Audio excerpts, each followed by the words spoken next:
Hey everyone, it's Jim and Charles from Melatonin Amps, and in this first episode of the 6N1P Balanced Preamp build series, we're going to do a little introduction and then we're going to get going with the building.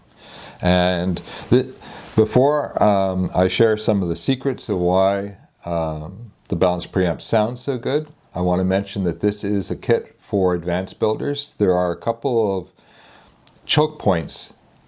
There are chokes on the board, but they're not actually the choke points.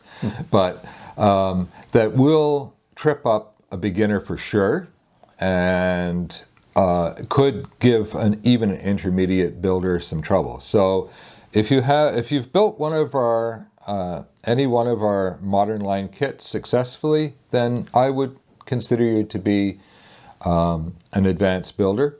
You certainly know our system. Yeah, and almost nothing that you're going to see here will be new compared to that, except for a couple of minor things. And so it's just a lot more of it. There's more components. Yeah, I mean, the secrets to the sonics are not it's not rocket science.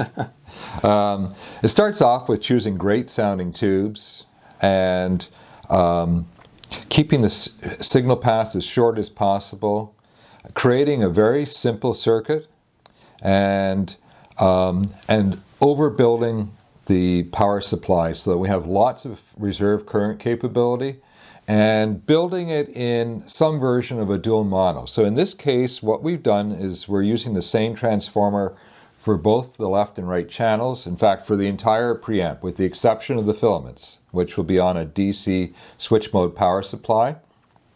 So we have essentially an independent transformer supplying the filaments, which is good because it's DC, it'll keep the noise floor as low as possible. And you can keep the switch mode as far away as you want. Yeah.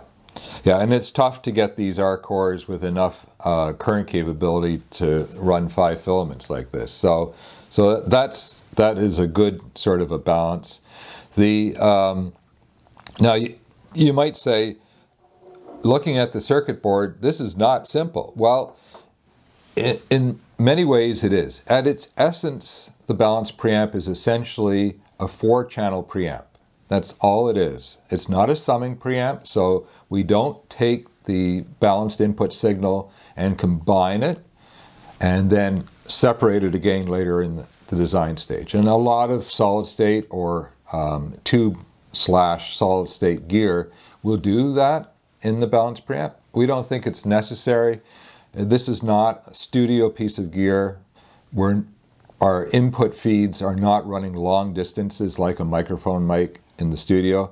So it just adds to the complexity unnecessarily. Yeah, so that keeps things simple. What does make this more complex, at least initially when you look at the board, is the fact that at various points in the circuit we have up to 8 channels of audio moving around at the same time.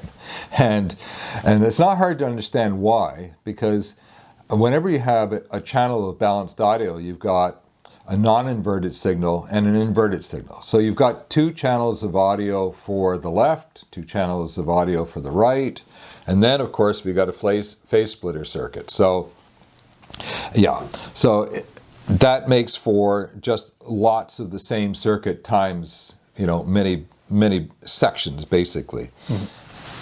Okay, so yapping about how good it sounds and why it sounds so good is not going to get you any closer to completing your own kit. So let's head over to my lab bench where we're going to film the entire build series, and let's hop to it, folks.